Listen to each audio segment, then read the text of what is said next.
Penniston FM, it's Saturday morning, the breakfast show with Steve Wilson, here till 10 o'clock this morning. Now, on Thursday the 12th of December, it's the Abba Reunion, or Abba Reunion will be appearing at the Holmfirth Picturedome in Holmfirth, of course, celebrating 50 years of ABBA winning the Eurovision Song Contest. Now, I'm delighted to welcome the group's award-winning West End director, producer, choreographer, and the original Frida from the London West End show. It's Vicky Holland-Boyer. Good morning to you. Good morning, Steve. Lovely to have you with us. Now, that is if you put that into your portfolio, it sounds quite grand, doesn't it? It's not bad, is it, really? Not at all. We've got to thank ABBA, though. Without ABBA, I wouldn't be there. Well, of course. Well, we always thank them for the music, don't we? Oh, absolutely. We have to. Every show we thank ABBA for the music. Yeah, absolutely. So when did it all start for you? Because you've been a busy old girl, haven't you? Well, yeah. I got into the ABBA tribute industry just over 20 years ago. Wow. I know, and it's still now as popular. It all started back in the late 90s when Mamma Mia went into the West End. Obviously, there was a massive surge for ABBA music again. And I ended up being picked for a show that me and some of the guys put together. And we ended up in the West End with a show called Abba Mania, which I was the original Frida. I co-produced it, directed, and choreographed it. So we were there for 4.5 months. Wow. It was fantastic.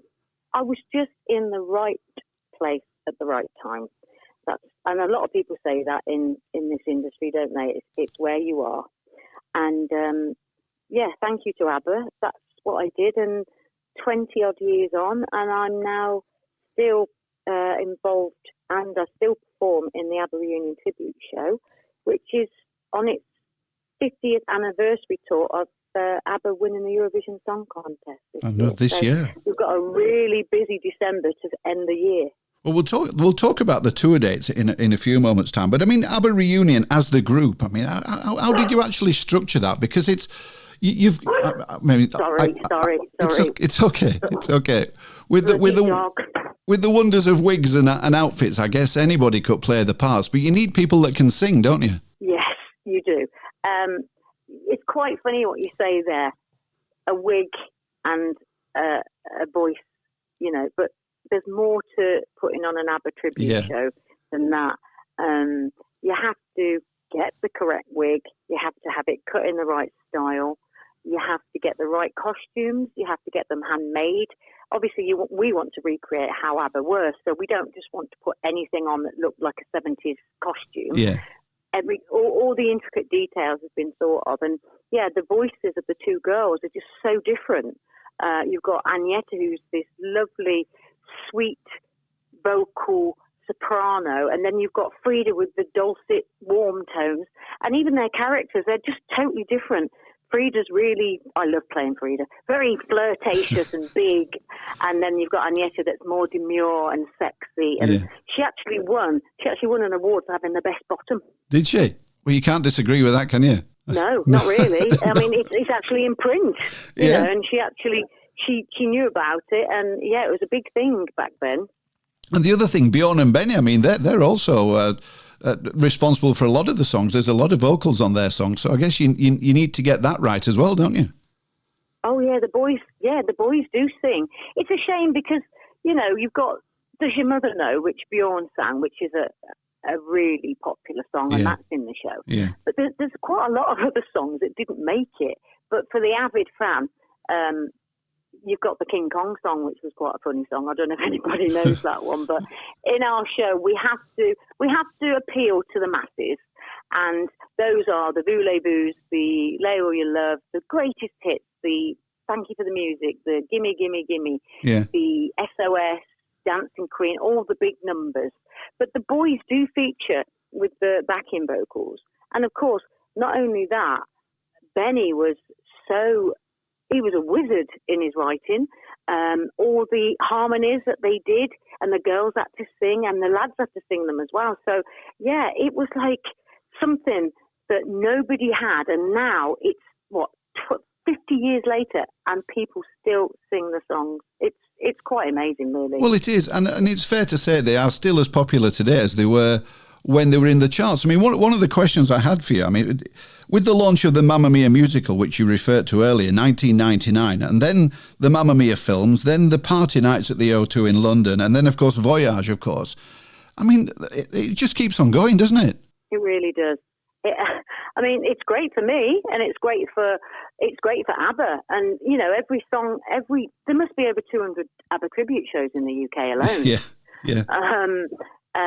Yeah. But the ABBA Voyage is the latest surge, and the generations of people that know ABBA now. You've got 4-year-olds up to 100-year-olds, exactly. And I don't think it's going to stop for the next 50 years. And have you seen, since the launch of all those different outlets and different entertainment platforms, have you seen an increase in bookings for yourself? Yeah, I mean, over 20 years in the industry, and it's as popular now as it was back then. Yeah, it's unbelievable, isn't it?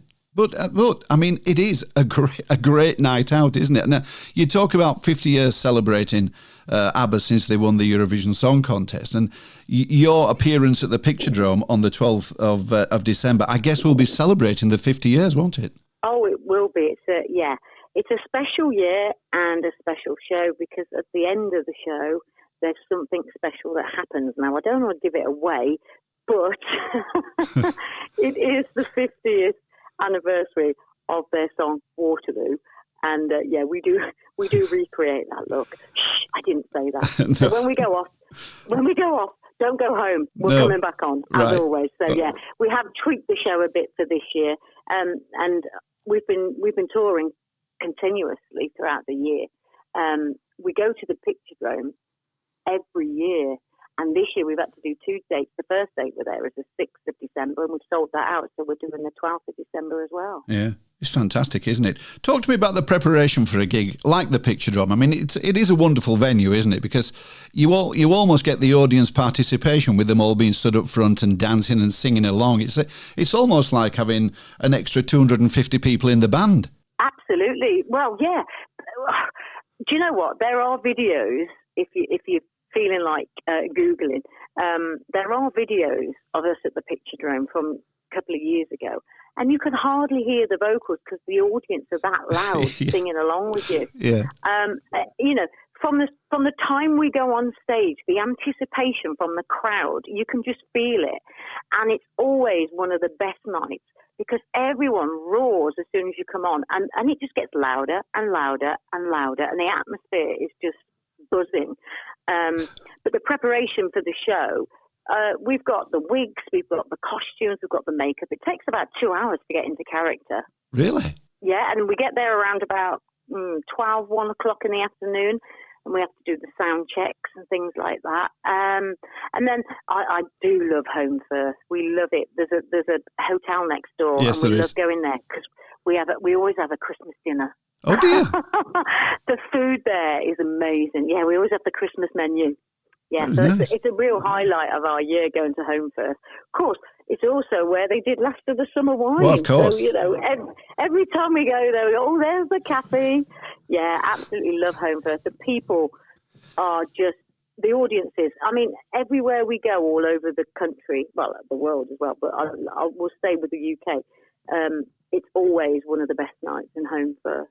And the nice thing, everybody knows when you're in town, because from like 4 o'clock in the afternoon, there are hundreds of people turning up in ABBA costumes. I mean, they really get involved, don't they? Oh, they really do. I mean, luckily now, I don't know if you've noticed. I mean, the fashion now, it's coming back. Yeah. You can buy platform boots online. You can buy them in the shops.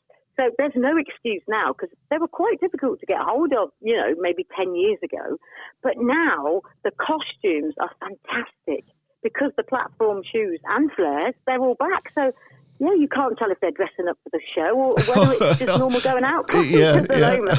But you can always tell the youngsters, the younger girls and lads, you know, because it's fashionable, you know, that they're just buying stuff out of mainstream stores. But when you've got the over 30s going to the 70-year-olds, there you go. You know that they are true fans and they are dressing up. And it's fantastic to see. Absolutely. Really.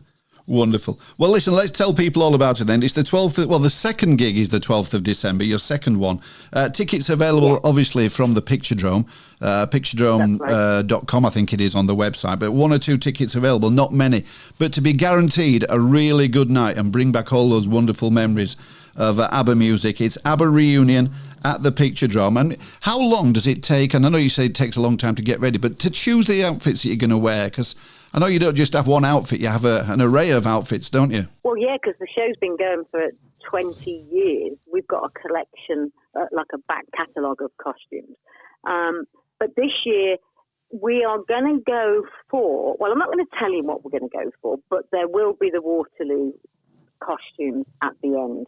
And let me tell you, they're difficult to make. I don't actually make the costumes. We work with a costume designer, and we have to keep getting them updated because they get wear and tear. And the wigs as well. I was saying to you before we went on air, I'm currently walking around the house with a delivery of an Agnetta wig, which I will be cutting very shortly because wigs, I was a hairdresser before and a beauty therapist as well as a singer. So for me, it's great because I can do all the wig work myself and the cutting of the wigs, and I really enjoy that part of it as well.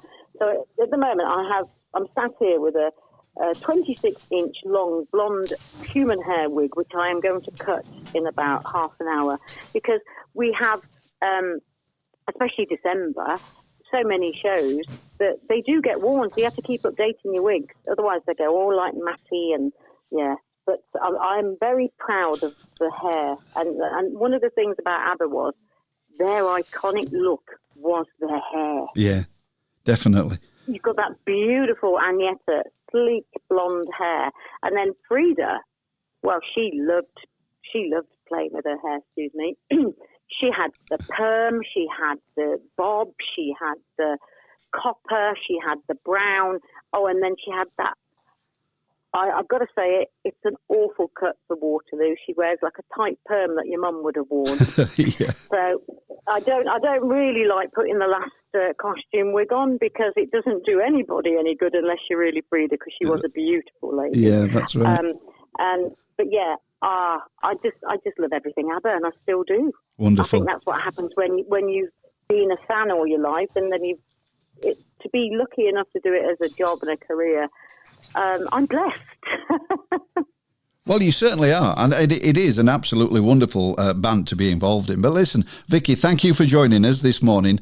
This is not the only gig you're doing. You're doing some other gigs, aren't you, around Lancashire and the UK? We're all over the place in December, I think, and then we're over to Dubai as well. Oh, wow. And then we come back. We go to Dubai on the 21st. Then we come back. I get back on Christmas Day at 1 o'clock. I land at Birmingham Airport, and so I'll manage to get a Christmas tea, I think, this year. But when this is your job, every day is Christmas. Come on, let's face it. You're dressing up and you're putting your glad rags on, and you're doing what you love. What would you say is your favourite ABBA track? Do you know what? I get asked this so many times, and it depends what mood I'm in, really. And like to sing and perform, I love the song Eagle, which again, I'm not sure if many people know that one because I'm such a fan. Eagle was one that was on an album. Yeah. But to perform and to see the audience reaction, especially this year, it has to be Waterloo. Well, Waterloo is the record we'll finish the interview with then, and we'll play it out. That would be great. In fact, they can hear it in the background right now. Thank you very much for your time, Vicky. Have a wonderful tour and a very Merry Christmas to you. And you too, and a Happy New Year. Thank you very much.